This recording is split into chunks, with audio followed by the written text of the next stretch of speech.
മനുഷ്യപുത്രന് ഭൂമിയിൽ വന്ന് പിറക്കാൻ വേണ്ടി ദൈവം കണ്ടുപിടിച്ച പുതിയ ഹവ, ഒരു ഉഷകാല നക്ഷത്രം, അതാണ് പരിശുദ്ധ അമ്മ.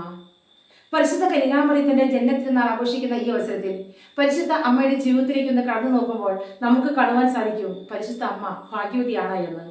എന്തുകൊണ്ടാണ് പരിശുദ്ധ അമ്മ ഭാഗ്യവതിയായി തീർന്നത്? ഈശോയുടെ സഹനങ്ങൾ നെഞ്ചോട് ചേർത്ത് ഏറ്റെടുത്തപ്പോഴല്ലേ അവൾ ഭാഗ്യവതിയായത്. വചനത്തിലൂടെ കടന്നു പോകുമ്പോൾ നമുക്ക് കാണുവാൻ സാധിക്കും പരിശുദ്ധ അമ്മ അത്ര വാചാരതയുള്ള ആളൊന്നും ആയിരുന്നില്ല. എല്ലാം ഹൃദയത്തിൽ സംഗ്രഹിക്കുന്ന, എല്ലാം ധ്യാനമായി ഏറ്റെടുക്കുന്ന ഒരു വലിയ പ്രവണത അവളുടെ ജീവിതത്തിൽ ഉടനീളം നമുക്ക് കാണുവാൻ സാധിക്കും. ആ പ്രവണതയാണ് പരിശുദ്ധ അമ്മയെ മറ്റു സ്ത്രീകളിൽ നിന്നും വ്യത്യസ്തയാക്കുന്നതും സൗന്ദര്യവതിയാക്കുന്നതും. പരിശുദ്ധ അമ്മയുടെ വിശുദ്ധിയുടെ ഏറ്റവും വലിയ ഗുണം ഏതാണെന്ന് ചോദിച്ചാൽ നമുക്ക് പറയുവാൻ സാധിക്കും പരിശുദ്ധ അമ്മ എല്ലാം ഹൃദയത്തിൽ സംഗ്രഹിച്ചിരുന്നു എന്ന്. ഇതാ കർത്താവിന്റെ ദാസി, നിന്റെ വാക്ക് എന്നെ നിറവേറട്ടെ എന്ന് പറഞ്ഞ ആ നിമിഷം മുതൽ പരിശുദ്ധ അമ്മയുടെ ജീവിതം സഹനത്തിന്റെ ഒരു ഘോഷയാത്രയായിരുന്നു.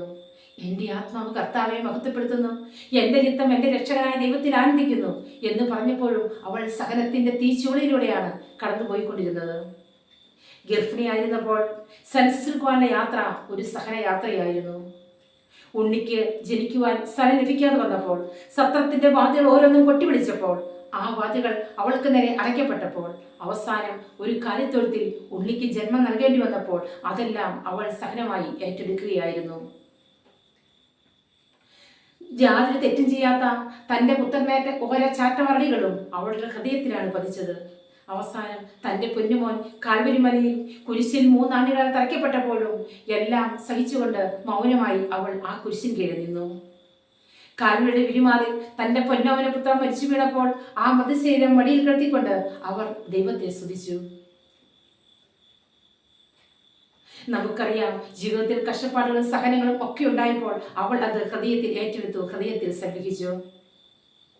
വിശുദ്ധ ലൂക്കായുടെ സുവിശേഷം 2-ാം അധ്യായം 49-50 തിരുവചനത്തിലൂടെ കടന്നു പോകുമ്പോൾ അവൻ ചോദിക്കുന്നു, ഞാൻ എൻ്റെ പിതാവിൻ്റെ കാര്യങ്ങൾ വ്യാപൃതരാകേണ്ടവരല്ലേ? വീണ്ടും പറയുന്നു, അവൻ പറയുന്നതെന്ന് അവൾ ഗ്രഹിച്ചില്ല. ഇങ്ങനെ മനസ്സിലാക്കാത്ത സന്ദർഭങ്ങളിൽ, ഗ്രഹിക്കാനാവാത്ത സന്ദർഭങ്ങളിൽ അതെല്ലാം ഹൃദയത്തിൽ സംഗ്രഹിക്കുകയാണ് പരിശുദ്ധ അമ്മ ചെയ്തത്. നമ്മുടെയൊക്കെ ജീവിത സാഹചര്യങ്ങളിൽ, നമ്മുടെയൊക്കെ ജീവിതങ്ങളിൽ ബുദ്ധിമുട്ടുകളും സഹനങ്ങളും ഉണ്ടാകുമ്പോൾ എൻ്റെ ജീവിതത്തിൽ എന്തുകൊണ്ടാണ് ഇങ്ങനെ സംഭവിക്കുന്നത്, എന്താണ് എൻ്റെ ജീവിതത്തെ തകർച്ചയ്ക്ക് കാരണം എന്നൊന്നും ചിന്തിക്കാതെ അത് ദൈവഹിതമാണ് എന്ന് തിരിച്ചറിഞ്ഞുകൊണ്ട് ഹൃദയത്തെ സഞ്ചരിക്കുവാൻ നമുക്ക് ഓരോരുത്തർക്കും സാധിക്കണം.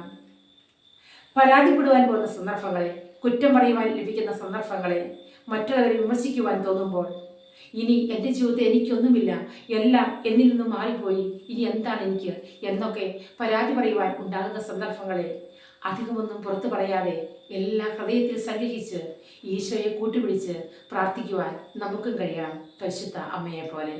സ്തുതിയായിരിക്കട്ടെ.